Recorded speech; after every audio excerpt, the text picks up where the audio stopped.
Private अस्पतालों के महंगे इलाज पर सुप्रीम कोर्ट ने फटकार के बाद इंश्योरेंस रेगुलेटर IRDAI के साथ ही इंश्योरेंस कंपनियां और अस्पताल एक्शन में आ गए हैं। GIC, NHA, DFS और IRDAI की बैठक हुई जिसमें कई उपायों पर चर्चा हुई। खबर पर डिटेल्स के साथ है हमारी सहयोगी एकता। बताइए एकता, क्या है इस पूरी बैठक?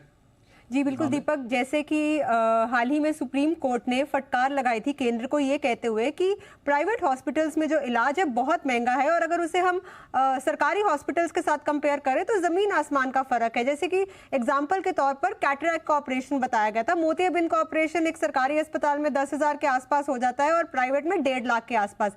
इसलिए केंद्र सरकार ने कहा कि आप एक रेट कार्ड लेकर आए जिससे कि लोगों को विश्वास हो कि इस अस्पताल में हम जाएंगे इतना खर्चा होगा।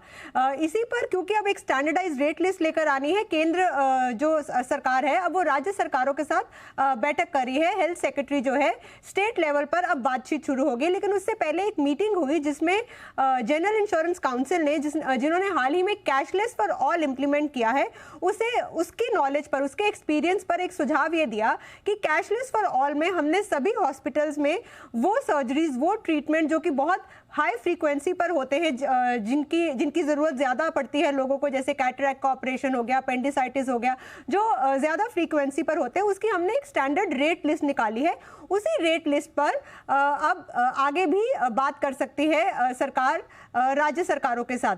अब यहाँ पर हॉस्पिटल्स जो है वो कई हॉस्पिटल्स अभी भी बहुत खुश नहीं है कैशलेस फॉर ऑल के आने के लिए, क्योंकि उन्हें लगता है कि अगर एक इंश्योरेंस कंपनी से वो नेगोशिएट कर रहे हैं तो दूसरी अगर कोई और इंश्योरेंस कंपनी वाला अगर पेशेंट आ रहा है तो उससे ज्यादा पैसे ले सकते हैं। लेकिन यहाँ पर जनरल इंश्योरेंस काउंसिल ये कह रही है कि यहाँ पर अगर आप एक स्टैंडर्ड रेट लिस्ट निकालेंगे तो वो फायदा होगा, क्योंकि दूसरी इंश्योरेंस कंपनी के भी आपके पास पेशेंट्स आएंगे, आपका वॉल्यूम बढ़ेगा। और दूसरा सुझाव ट्रांसपेरेंसी के लिए ये दिया जा रहा है कि आप एक स्टैंडर्ड रेट लिस्ट जो निकालेंगे वो आप अपने हॉस्पिटल के रिसेप्शन पर और हॉस्पिटल में बाकी जगहों पर भी आप उसे पब्लिसाइज करें, ताकि अगर कोई ट्रीटमेंट के लिए आ रहा है तो उसे पहले ही मालूम हो कि मेरा इतना खर्चा होगा और बिल आने पर उसे रूट शॉक ना दिया जाए। तो जनरल इंश्योरेंस काउंसिल जो कैशलेस फॉर ऑल से उन्होंने लेसन्स लिए, अपना एक्सपीरियंस दिया है, वो सुझाव दे रही है हॉस्पिटल्स को लागू करने के लिए एक स्टैंडर्ड रेट लिस्ट बनाने के लिए। ठीक बात है, बिल्कुल इससे एक स्टैंडर्ड रेट लिस्ट बनेगी और ट्रांसपेरेंसी आएगी। बहुत बेहतर कदम है।